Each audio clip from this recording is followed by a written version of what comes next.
ये कहानी शुरू होती है जब हमारा एमसी 3 दिन बाद जागता है। उसे यकीन नहीं हो रहा कि वो क्या देख रहा है, क्योंकि वो उस नॉवेल में जागा है जो उसने लिखी थी। ये एक अजीब घटना है जिसे ट्रांसमाइग्रेशन कहते हैं। ऐसी चीज जो सिर्फ वेबटून की दुनिया में होती है। लेकिन उसे जबरदस्त शौक लगा कि ये उसके साथ हुआ है, वो ट्रांसमाइग्रेट हो चुका है। वो अपनी शक्ल और उसके साथ साथ अपनी चबी बेली चेक करना शुरू करता है, लेकिन उसे अभी भी इसकी आदत नहीं हो पा रही है।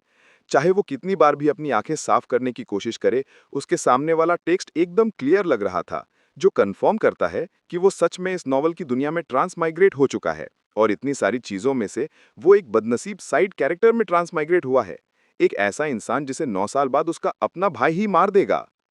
हम पहले दिन पर वापस जाते हैं जब वो जागा था। वो जल्दी से उठता है, अपने काम की चिंता करते हुए, और पूछता है क्या टाइम हो रहा है। उसके बगल में खड़ी उसकी मेड अचानक से घबराहट में माफी मांगना शुरू कर देती है। वो अपना सर जमीन पर रगड़ती है, माफी मांगती है, खुद को बहुत बड़ा पापी बुलाती है। लेकिन उसे देखकर हमारा एमसी कंफ्यूज हो जाता है। उसे पता नहीं चलता कि वो कौन है। हाँ, मगर वो नोट करता है कि वो कोरियन नहीं लग रही, पर पूरी तरह से वेस्टर्नर भी नहीं लगती। वो हिचकिचाते हुए उससे पूछता है वो कहाँ है। वो अपना सर जमीन पर दे मारती है और उसे टाइम पर नहीं उठा पाने की माफी मांगती है। उसे नहीं पता था कि वो आज जल्दी उठने वाला है। वो अपनी जान बख्श देने को कहती है और गलती के लिए खुद को ब्लेम करती है। हमारा लड़का उसके एक्शंस पर शॉक्ड और कंफ्यूज रह जाता है।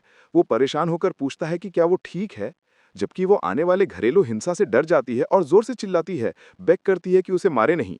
फिर वो सिर्फ एमसी के बिस्तर से उठने पर ही बेहोश हो जाती है, शायद उसकी हकीरी की वजह से। ये सब उसके पहले दिन हुआ था, जिसने उसे पूरी तरह से शॉक कर दिया था। अब दूसरे दिन कैरेक्टर इन्फो पैनल में वो नोट करता है कि उसका नाम रोजन मेडन है, ना कि शॉन मिनसैंग। उस दिन वो एक लड़के से भी मिला जिसका नाम हैम्पटन है, और वो उसकी डेली लॉग रिकॉर्ड करने के लिए यहाँ आया लगता है।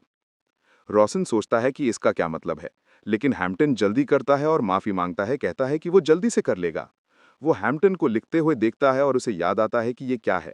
अपेरेंटली जो मशहूर क्लैंस के उत्तराधिकारी होते हैं, उनकी डेली लाइफ को बहुत क्लोजली मॉनिटर किया जाता है, और उनकी डेली एक्टिविटीज को रिकॉर्ड करने के लिए एक अलग इंसान होता है। ये नॉर्मल लाइफ तब तक चलती है जब तक वो 14 साल के नहीं हो जाते और पिलग्रिमेज शुरू नहीं करते। हैम्पटन घबरा जाता है जब रॉसन उसके इतना करीब खड़ा होता है। घबराहट में वो इंक नोटबुक पर गिरा देता है और माफी मांगता है, कहता है कि वो उसे तुरंत साफ कर देगा। अचानक रॉसन एक किक मारने के लिए चार्ज करता है, क्योंकि उसका शरीर खुद ब खुद हिलना शुरू कर देता है जब वो उस डार्क स्किन लड़के को देखता है। लेकिन खैर वो सीधा उसके चेहरे पर किक मारता है, सोचता है कि उसका शरीर इसके लिए प्रोग्राम्ड लगता है। उसी दिन उसकी यादें फ्लड होना शुरू हो जाती हैं, रोजन मेडन की यादें, जो उसे बहुत ज्यादा परेशान कर देती हैं। 4 साल की उम्र में उसे याद है कि वो नौकर चाकरों को एक खिलौने की छड़ी से मारता था, और उनमें से एक हमारा हैम्पटन था। 5 साल की उम्र में उसे अपने जन्म के राज पता चले, जिसमें हम उसे अपनी माँ से घृणा करते हुए देखते हैं। रॉसन पैट्रियाक डिकात्रा और नौकरानी सूसो का बच्चा था। क्योंकि उसके पिता का पुल आउट गेम वीक था, उसका जन्म हुआ। रॉसन अपने पिता से बहुत डरता था, लेकिन सूसो से बिल्कुल नहीं डरता था, क्योंकि वो उसके चेहरे पर थूकता था और उसे गाली देता था। अब इन यादों को याद करने से उसे बहुत शर्मिंदगी हो रही है कि ये सच में उसकी हैं। और जब वो 7 साल का था, उसमें सच में एक इनक्रेडिबल टैलेंट था घटिया होने का। गिनत नहीं की जा सकती और भी घटनाएं थी जिन्हें बताने में उसे बहुत टाइम लगेगा। लेकिन 7 साल की उम्र में वो दंड होने के बाद असली बड़ी घटना तब हुई जब वो 8.5 साल का था। हम उसे एक छोटी लड़की को मारते हुए और उसे अपना पंचिंग बैग बनाते हुए देखते हैं। रॉसन, जो कि एक एज लॉर्ड और एक क्वालिटी का इंसान था, उसने रोजालिन को मारा, एक 8 साल की लड़की और एक मशहूर मार्शल क्लैन की इकलौती बेटी। इसकी वजह से उसके पिता को उस दिन प्रोटेक्शन न पहनने का गहरा अफसोस हुआ, क्योंकि उन्हें ग्रैंड स्पैठिया के सामने सर झुकाकर माफी मांगनी पड़ी। और इस तरह रॉसन के 9 साल के होने से पहले उसे सेमी एग्जाइल करके अकेले मेपल एनेक्स में भेज दिया गया। और अभी कुछ दिन पहले उसने चॉकलेट्स न मिलने पर किसी को मारा था। रॉसन वो कैरेक्टर था जो नॉवल में आया था, जिसे उसने लिखा था जब वो रियल वर्ल्ड में चोंगमिन था, और उसने उसे जानबूझकर एक गधे जैसा लिखा था। लेकिन उसने कभी भी इस साइड कैरेक्टर के लिए इतनी डिटेल्ड बैक स्टोरी और सेटिंग नहीं लिखी थी। ये दुनिया पूरी तरह से ऑथर चोंगमिन द्वारा लिखी हुई नहीं है, बल्कि ये एक अलिखी दुनिया है। इसलिए यहाँ ऐसी घटनाएं हैं जो इस दुनिया में नेचुरल तरीके से हुई हैं, और अब उसने अपनी ज्यादातर यादें इकट्ठी कर ली हैं, भले ही वो सब बेकार हैं। तीसरे दिन उसके पास ट्रांसमाइग्रेट होने को एक्सेप्ट करने के अलावा कोई ऑप्शन नहीं था। उसे एहसास हुआ कि यह सपना नहीं बल्कि हकीकत है। हालांकि वो इस तरह से शॉक में नहीं रह सकता। रॉसन नॉवेल सेट द रेनाउंस वोर्ड का एस साइड कैरेक्टर था। क्लैंजो चोंग मिन ने लिखा था, लेकिन उसने कभी भी उसके चेहरे या उसकी एबिलिटीज जैसी चीजें नहीं लिखी थीं, क्योंकि वो बस एक साइड कैरेक्टर था जो कभी कभार ही दिखाई देता था। चूंकि उसके पास उसके लिए कोई प्लान नहीं था, उसने सिर्फ उसकी मैजिक कॉम्बैट टैलेंट डिसाइड की थी। वो जस्ट इन केस थी, लेकिन उसने उसे कभी यूज नहीं किया और इसलिए वो एबिलिटी रीडर्स के लिए नामौजूद ही हो गई। और आखिर में उसे 17 साल की उम्र में मार दिया गया। ये याद आते ही वो डर से कांप उठता है, लेकिन वो अपने विचारों को एकजुट करता है। अभी सबसे पहले सर्वाइवल को प्रायोरिटी देता है। रोजन अभी 9 साल का है और उसके पास मरने से पहले 8 साल हैं, जिसका मतलब है कि उसके पास भविष्य बदलने के लिए 8 साल हैं। लेकिन मसला ये है कि उसके बाद अगर वो 8 सालों में भविष्य बदलने के लिए काफ़ी मेहनत भी करता है, तो उसे मेन कैरेक्टर का सामना करना पड़ेगा। इस नॉवल का प्रोटैगनिस्ट काइसन और सेड मेडन वो क्लैन है जिससे काइसन को लड़ना ही है। मेडन का पेट्रियार्क डिकाट्रा ने बहुत पहले स्वर्ड क्लैन के पहले बेटे को मार दिया था। हालांकि अभी ये कॉम्प्लिकेटेड और राज है, लेकिन पूरे नॉवल में सच्चाई सामने आती जाती है और टेंशन एक ब्रेकिंग पॉइंट तक पहुंच जाती है। और आखिर में दोनों क्लैंस के बीच जंग भी होती है, जिसे war of sword and magic के नाम से जाना गया। नॉवल के टाइटल की वजह से स्वर्ड क्लैन आखिर में जीतता है और मेडन क्लैन लगभग खत्म हो जाता है। जब रोजन खिड़की से बाहर देख रहा होता है, टेक्स्ट बार बार ब्लिंक होता है और वो सोचता है कि अब उसे क्या करना चाहिए। चोंग मिन इस दुनिया का क्रिएटर है। शायद ये कमजोर दुनिया हो जिसे फुल टाइम कंपनी में काम करते हुए साइड में लिखा गया था, लेकिन इसके बावजूद वो क्रिएटर है और प्रोटैगनिस्ट के सारे एनकाउंटर्स और लकी स्ट्रोक्स उसी ने बनाए थे।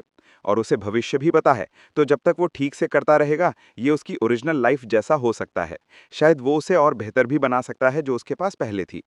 क्योंकि इस सूट के बाथरूम उस स्टूडियो अपार्टमेंट से ज़्यादा बड़ा है जिसमें वो पहले रहता था, जो उसे ये सोचने पर मजबूर करता है कि अमीर क्लैन के सबसे छोटे बेटे की ऐशो आराम की जिंदगी जीना बुरा नहीं है। और क्योंकि मैजिक कॉम्बैट पूरी तरह से डिफाइन नहीं किया गया था, रोजन खुद अपनी पावर की हद नहीं जानता। लेकिन उसे उम्मीद है कि मैजिक कॉम्बैट के मामले में वो कम से कम जीनियसेस की कैटेगरी में है, क्योंकि उसमें मेडन फैमिली का खून है, जो दुनिया के 3 सबसे बड़े क्लैंस में से एक है। उसे एहसास होता है कि उसके मुंह में चांदी का चम्मच है और वो इस बात को पॉजिटिवली सोचने लगता है। इस बात के अलावा कि वो एक दाग है और 17 साल की उम्र में उसका सर कट जाएगा, लेकिन वो कोरिया में शोंगमिन से बहुत बेहतर जिंदगी जी सकता है। यही वो सोचता है, क्योंकि 8 साल एक लंबा वक्त होता है। अचानक उसे एक विंडो से ग्रीट किया जाता है। वो टेक्स्ट जो उसने ट्रांसमाइग्रेट होने पर पहली बार देखा था। ये दिखाता है कि कैरेक्टर रोजन मेडन की विल एक्टिवेट हो गई है और डिवाइन आई भी एक्टिवेट हो गया है। ये देखकर वो शॉक में रह जाता है, क्योंकि यह एबिलिटी उस स्टोरी के protagonist said of the renowned clan के पास थी, जो उसे सवाल करने पर मजबूर करता है कि उसे वो एबिलिटी क्यों मिली। रोजन को एहसास होता है कि जो शब्द वो देख रहा था वो उस एबिलिटी का असर थे। हालांकि ये उसे और ज्यादा क्यूरियस करता है कि उसके पास वो एबिलिटी क्यों है, जबकि वो मेन कैरेक्टर नहीं है। लेकिन वो जल्दी से इस विचार को छोड़कर आगे बढ़ जाता है, क्योंकि उसने लॉजिक को उसी पल फेंक दिया था जब वो इस दुनिया में ट्रांसमाइग्रेट हुआ था।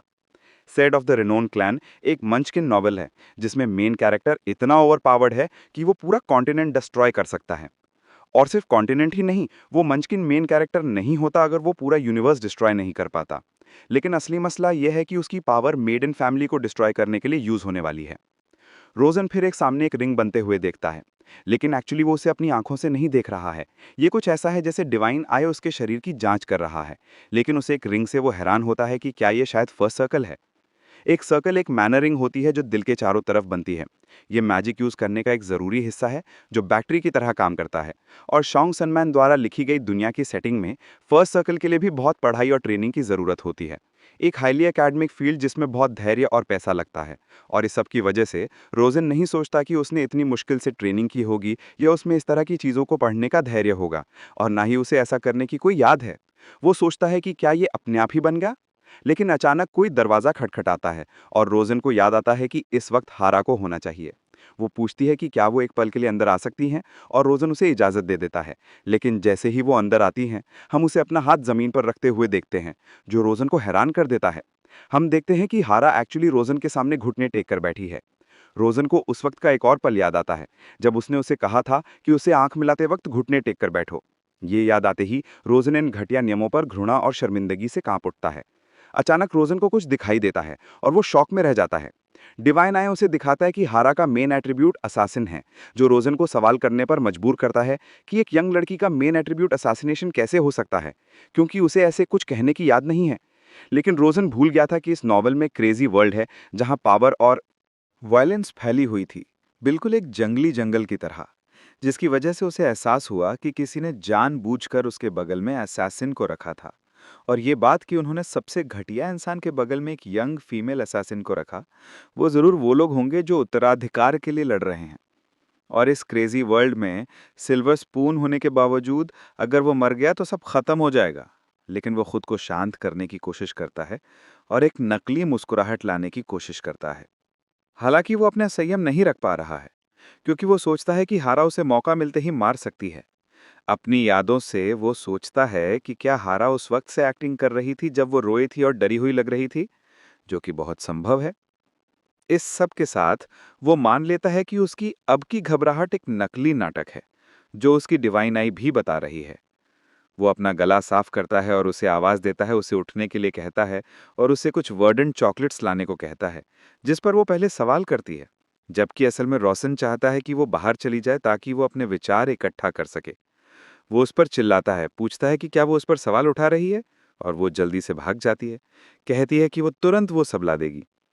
फिर हम उसे उसके रूम के ठीक बाहर खड़े देखते हैं, क्योंकि उसे रोशन से कुछ महसूस हुआ जिसे वो ठीक से शब्दों में बयान नहीं कर पा रही थी। उसके बारे में कुछ अजीब सा, अलग सा था पहले से। ये कुछ दिन पहले से ऐसा था जैसे रोशन के आसपास का एटमॉस्फेयर बदल गया था। हालांकि वो ये नहीं बता सकती कि क्या बदला है, लेकिन वो श्योर है कि उसमें कुछ तो बदला है। हम हेरा को हवा में तैरते हुए देखते हैं और नोट करती है कि भले ही ये बदलाव समय से पहले हुआ है, उसे शायद उन लोगों को रिपोर्ट करना चाहिए। इस बीच रूम के अंदर रोशन कुछ बातों पर विचार करने का फैसला करता है।